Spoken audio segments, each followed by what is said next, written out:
big box. Whoa, Sarah, where have you been? It's been a minute. I haven't seen you forever. Here, let me help you up. Here, just in time. Help me build this. With two minds, we should build this in no time. Oh man, this packaging's pretty nice. Whoa! My goodness.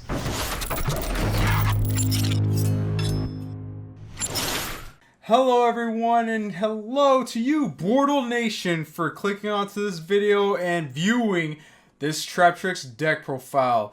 I've utilized Traptrix for a while now, and I've had some success, I would say, in regional events, earning multiple invites. I've been meaning to do a profile over my last regional, but I wanted to somewhat tweak it up and utilize Traptrix goo, I guess, for the Nationals event. I'm sorry, the North American World Championship qualifiers that I participated and unfortunately lost the last round of Swiss day one.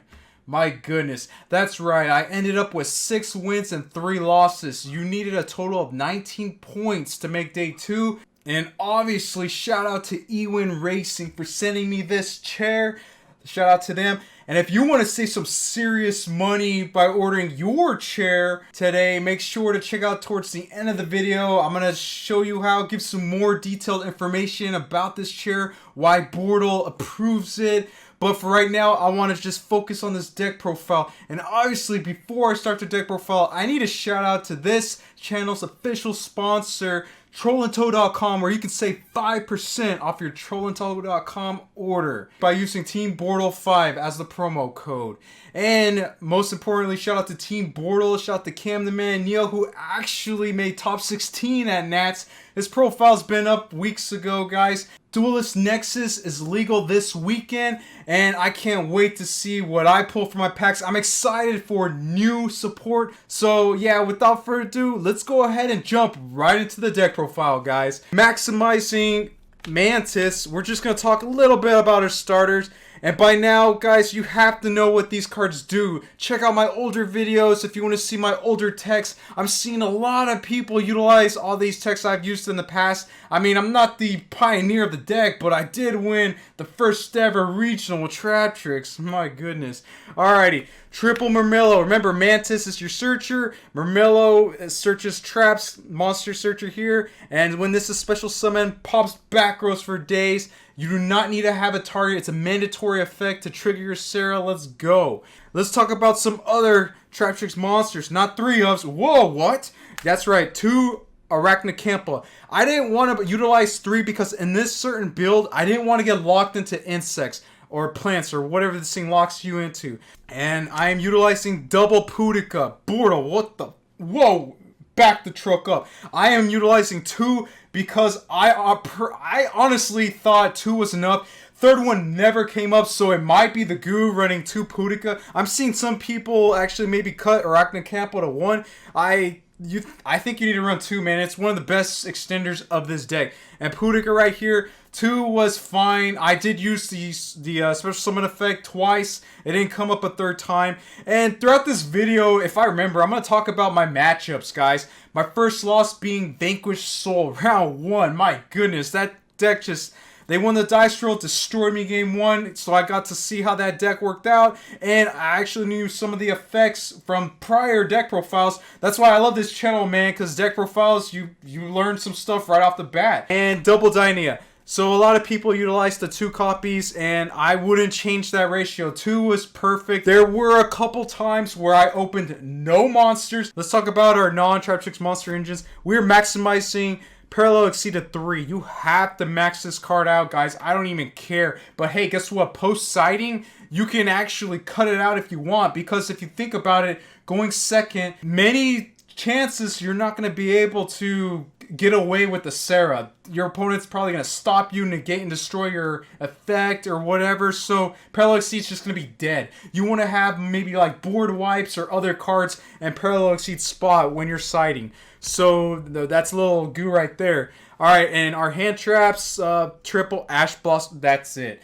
We are utilizing, obviously, infinite impermanence, but as far as monsters goes, this is it for hand traps. Well, I mean, you can argue Arachnocampus somewhat of a hand trap, but come on, guys, no. Ash Blossom, best hand trap in the game, guys, so I don't need to explain it right there. And we are playing another monster, guys. I am main decking Kaijus. For this event, I did see it only twice. In my whole tournament experience, I only saw it twice.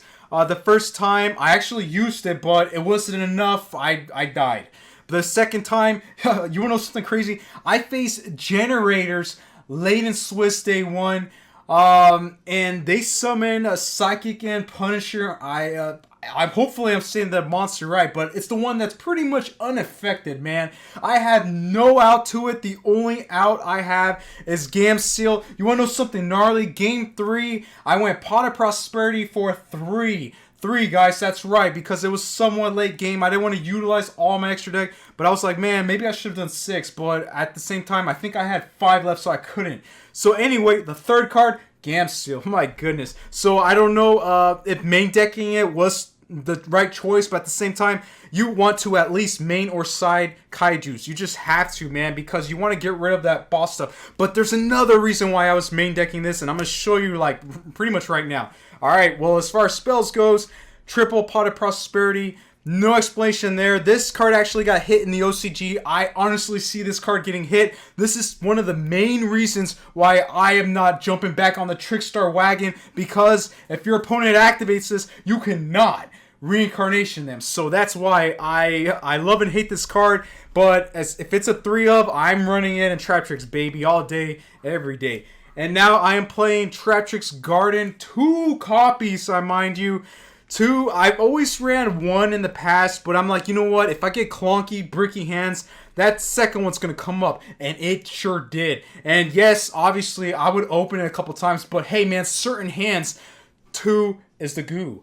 My last spell, double or nothing. That's right. For this event, I wanted to return the Utopia Cheese, and I did. And it stole games like crazy. But I'm not kidding you. It's good and bad at the same time. I actually opened this card probably 5 times all day at least. And I was staring at this bad boy for the longest. Obviously, I was set it a couple times and bluff it. It didn't matter. Those games I would lose. There's a couple games where I did win. I didn't need it, but it was a dead card. Did nothing. Triple evenly matched. We're jumping into our traps ratio, guys. And for my regional events, I want to say the 2 previous regional events, I did not main this card. I didn't miss it. Iffy. But at the same time, guys, it was food for our Holtea, so all good. Here's our pretty much second hand trap, Infinite Impermanence. I wouldn't change it. Impermanence is amazing. I love it.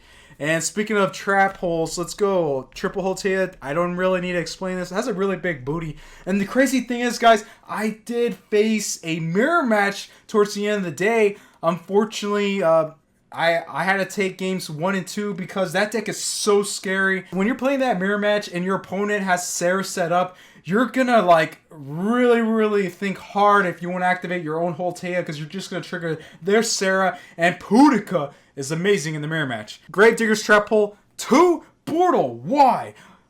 This card was crazy. I can't tell you when my opponent knows I have a Gravediggers from like setting it off like Dianea combo going first, and then they're like, oh, okay, the Gravedigger's gone, and then when I Replacia hitting another Gravediggers from the deck, hitting Nibiru, come on, man, that was just amazing. It was so good. So 2 came up.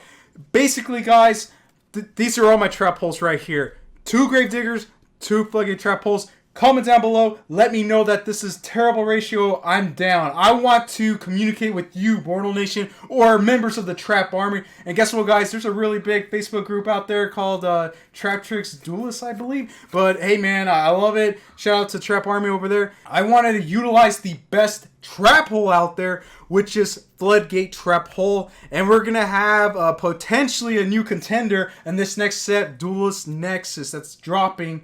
I have sneak peek last week, so it's dropping legal this week. My goodness. So yeah, guys, that is it. This is my trap hole lineup. I did not utilize Bottomless for the event. I didn't utilize Time Space Trap Hole. I thought this was good enough, and it actually was pretty decent. Against Kashtira matchups, I faced like at least 3. I want to say 4, but it was at least 3 Kashtiras.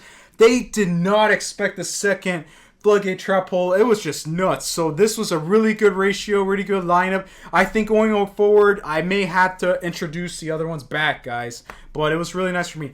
And, whoa, Bortle, was that 40 cards already? I believe it was. Don't quote me because I haven't counted in a while. I'm either main decking 41 or 42. I'm thinking it's 42 because I wanted to really reduce the chances of drawing that double or nothing. I hate drawing that card, Bortle Nation. That thing sucks. Anyway, guys, my last two traps. Shade Brigandine, welcome back. I wanted to bring it back because I wanted to steal games with Utopia Double or Nothing. And guess what I did? It was crazy. Because of some of my extra deck choices, this card paired up with Parallel Exceed went in. I'm going to go ahead and tell you guys an extra deck monster I believe you guys need to play if you're using Utopia Double or Nothing. Alright, so that's the main deck count. Let me know what you think about it down below as always. Let's go ahead and just jump right into the extra deck, guys. My goodness. It's not sorted. Alrighty, triple Traptrix Sarah, obviously. And spoiler, one of these, 9 times out of 10, it's my Product Prosperity target.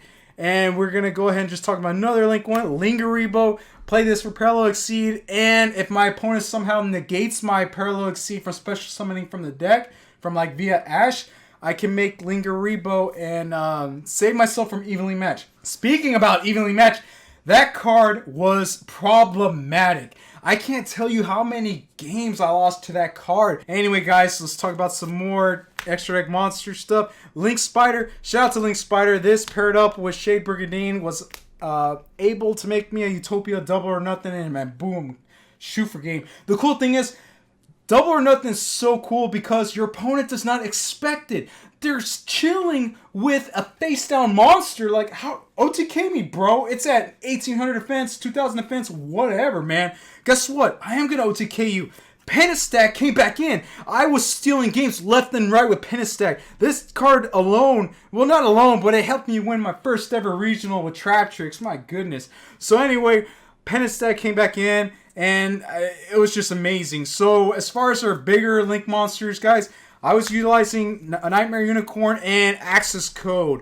So I honestly thought Access Code was a really good closer in case I could not Utopia Double or Nothing them, or if it was a safer bet. And Unicorn was the way to get there to pump it by 3k. So Traptrix, Adipus. Anyway, let's talk about our Exceeds. That is it for the links, guys. Yeah, so let's just get this one out the way. Utopia and Double or Nothing. Utopia Double. I was not utilizing Lightning. I didn't have enough space. Oh, let me tell you real quick the link monster I wanted to play. It is the Bunny Rabbit, which is the Salamangreat Mirage. I wish I played that. I can't tell you how many times I would stare at two Ash Blossoms in my hand, opening two. I'm like, all right, cool, whatever. But 6-star Parallel Exceed. I'm like, oh, I could have killed this guy. I negated his normal summon and search effect, and I could have killed him. But no Almirage to trigger my Parallel Exceed and OTK. So, yeah. I don't know how, guys, but if you're playing the Utopia engine, shove it Almirage in there. You're going to thank me later, guys. All right, let's talk about more Exceeds. Man, I'm looking at this, and I'm like, how did I do so well? Weird. One Rafflesia, that is it. And one Penagula, that is it. Oh, man. All right, guys, so we were all in. Time for Fedor. If I anticipated my opponent playing evenly matched, I would make this over Rafflesia just so I can have a chance in the end, at the end of evenly matched, if I'm still alive, depending what their board is, for Redoer to come back. So I love this card. Made it so many times. Redoer's crazy, especially against the Runic for hire with sprites and all that. They were running spells out crazy, and I was just drawing cards. It was nice. And my last card, Zeus. The one Zeus was good enough. I had no issues not running it. So I did summon it at least once. It was okay. Really good in the mirror match, by the way. So that's it for the extra deck. Please, again, comment down below, guys. And let's just speed through this this side deck. I am citing Droll and Lock Bird. This is a really good side deck choice. I liked it. I threw it in against several decks, especially that Runic deck. It was pretty decent. especially when they go fossil dig up drill. Thank you, man. Thanks when it works. And Pinkertops, I wanted to run Pinkertops because it can hit 2 cards. Let's be honest, it's a really good card. That's it for the monster lineup, guys. Let's talk about my only traps. Solemn Judgment. 9 times out of 10, I am siding this going first, post side decking. No spoiler there, man. I really don't like evenly matched, and for some weird reason, they always have it. Alright, so that's it. Solemn Judgment, guys. And, ooh, we actually have some spice here. Let's go ahead and do some back row spice. Obviously, we were running double Lightning Storm, pretty cool, and back row decks and stuff. Liked it. Feather Duster, really nice as well, especially because I'm playing Utopia double or nothing, so I was always siding this back row stuff. Even Cosmic Cyclone, I only played 2 copies, but this card was pretty clutch, man, hitting those blind back rows, so I can, like, you know, I'm going for the kill, bro. Or hitting, you know, pesky cards like Fountain, Runic Fountain, really good card there. And let's go ahead and just jump into my last side deck option, guys. This, I almost mained it, and at the same time, would I have done better? Possibly, but anyway, Forbidden Droplet. Pairing this with Utopia Double or Nothing is ridiculous. If your opponent ends with something like, you know, like a Baron or whatever, turning it off with Forbidden Droplet, making it weaker. So guys, that's going to conclude this deck profile. Please let me know what you think about it down in the comment section down below. And if you're not a part of Bortle Nation, go ahead and sub to Bortle. It's that easy and it's free. Oh god, yes. Make sure to check out the description down below to support trolloto.com. And let's go ahead and talk about this insane chair. My previous chair, I believe, had plastic for the bottom frame piece, and it finally cracked. I cannot move it around. Anyway, this chair, it feels like steel. The bottom is steel. I noticed it as soon as I picked it up from the box, which had excellent packaging, by the way. So shout out to Ewin right there. I think ergonomics is very important. I think your health is important, and it is a long-term investment, spending some money in a chair. I can't tell you, growing up as a kid, I would play games, computer games, on a steel chair, sitting on a pillow. I don't even know how I did it, man. I would play for hours that way. Anyway, guys, if you're over 550 pounds, you could probably still fit in it. And other chairs can hold like 250, 300 at most. This has a wider seat and back. I feel like a king on this thing, man. Opening it, building it, had that new car smell. It does have a 4D armrest. It goes forward, backwards. Huge shout to Ewin. And guess what? Ultimately, guys, you need to know this promo code. Because this promo code, guys, if you want to save some real money, please use my promo code. Because not only are you helping this channel, sending us to all these events out there, you know, and all the revenue, guys, it goes into the team, it goes into the channel. This code is Bortle20. That's right. BORTLE, the number 20. That will save you, guess what, 20%. That's more than the taxes. Look for a chair that suits you. This chair suited my height. I'm barely 6 feet tall. Bortle20, say 20% off. Obviously, shout out to my other sponsors. And check the description, comment down below. I will have an affiliated link that'll give us some credit, I believe.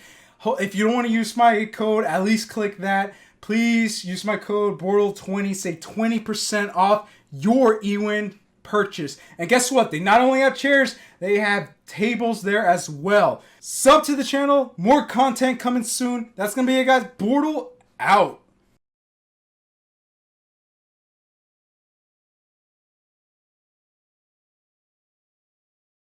Bortle here. I just want to say thank you, YESSSS, for my new chair.